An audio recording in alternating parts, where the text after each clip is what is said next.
সাকিবের ডাকে বাংলাদেশে ছুটছেন অভিনেত্রী ইধিকা পাল। বাংলাদেশের পরিস্থিতি এখনো খানিকটা অশান্ত। মাস কয়েকের ব্যবধানে বদলে গিয়েছে গোটা দেশের পরিস্থিতি। এমন অশান্ত সময় বাংলাদেশে ছুটবেন অভিনেত্রী ইধিকা পাল, তাও আবার সাকিব খানের ডাকে। আপনাদের সবাইকে স্বাগত সিনে গসিপে। বন্ধুরা, জনপ্রিয় অভিনেত্রী ইধিকা পাল, আমরা তাকে দেখেছি ভারতে একাধিক সিরিয়ালে অভিনয় করতে। 2023-এ তিনি বড় পর্দায় পা রেখেছেন তার প্রথম ছবি বাংলাদেশের নায়ক শাকিব খানের সঙ্গে। প্রিয়তমা ছবিটি যথেষ্ট জনপ্রিয় হয়েছে বাংলাদেশে। সেই দেশের বক্স অফিসে খুব ভালো ব্যবসা করেছে প্রিয়তমা ছবিটি। তারপরে টলিউডে একাধিক ছবির প্রস্তাব পেয়েছেন তিনি। দেখা যাচ্ছে দেবের বিপরীতে অভিনেত্রীকে কাজ করতে। তবে আবার দ্বিতীয়বার সাকিব খানের সঙ্গে জুটি বাঁধতে চলেছেন অভিনেত্রী।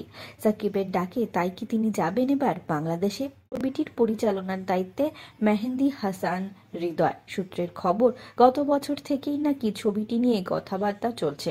অবশেষে চূড়ান্ত সিদ্ধান্ত নেওয়া হয়েছে। সেপ্টেম্বর মাসের 25 তারিখ থেকেই টানা 1 মাস ধরে ছবির শুটিং হবে। তবে এবার আর প্রিয়তমার মতো বাংলাদেশে যাচ্ছেন না ইধিকা। ছবির শুটিং হবে মুম্বাইতে। বিনোদন জগতের আর অনেক খবর নিয়ে ফিরছি আপনাদের কাছে, জুড়ে থাকুন আমাদের সাথে।